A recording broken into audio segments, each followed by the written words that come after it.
13 WMAZ weather, sponsored by Osborne Chevrolet, Byron. This morning, Jordan, you mentioned something that was really interesting to me.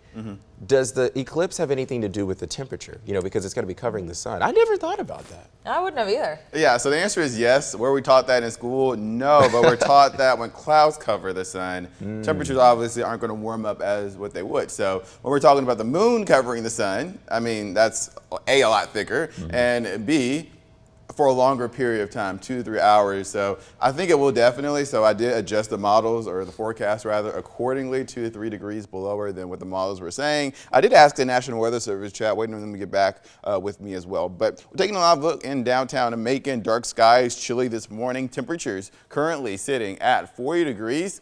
As we move into about 3 p.m., 65, and by 6 p.m., 68 degrees. But here's a look at today's weather headlines. A great weekend ahead, mostly clear for the eclipse this Monday, and rain chance to return as we get into the midweek next week. All right, let's look at the temperatures across the board right now. On your way out the door, 37 seems to be the coolest spot down there in Eastman.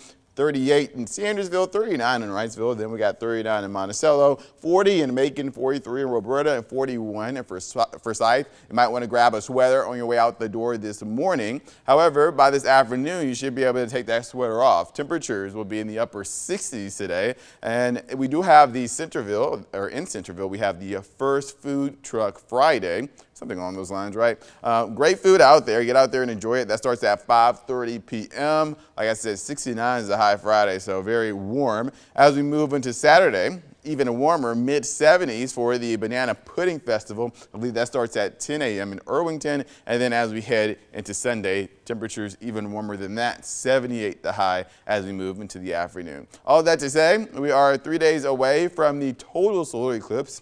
We're calling it the total solar eclipse because in some spots of the United States, it is the moon is completely covering the sun. However, here in central Georgia, it's more of a partial eclipse, but most of the sun will be covered. We talked about that earlier. Will it affect temperatures? The answer is yes. The question is how much. The models account for a lot of things, a lot of math, a lot of science involved in that, but eclipse isn't one of them. So that'll be the question on Monday. How high do we get in terms of the temperature? But that'll start at 1:46 p.m. We'll see maximum coverage at 81%, 3:04 p.m. And then partial eclipse starts to end around 4:21 p.m. Again, this is this upcoming Monday. We're just 3 days away. So speaking of whether or not temperatures will affect the eclipse will affect temperatures.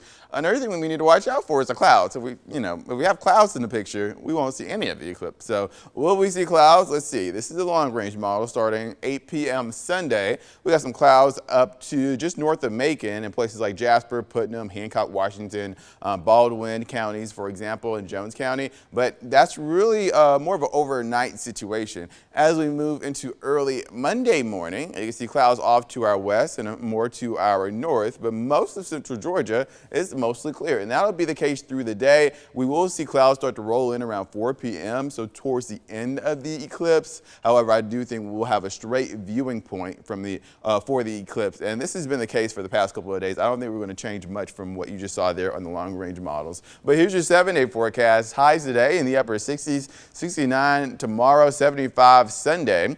And then as we move into Monday, 78, like I said, I dropped the temperature a couple of degrees because of the eclipse, and rain chances roll back in by midweek next week. Jordan, thank you. President Joe Biden giving an ultimatum to Israeli President Benjamin Netanyahu. Get the details on the president's request when we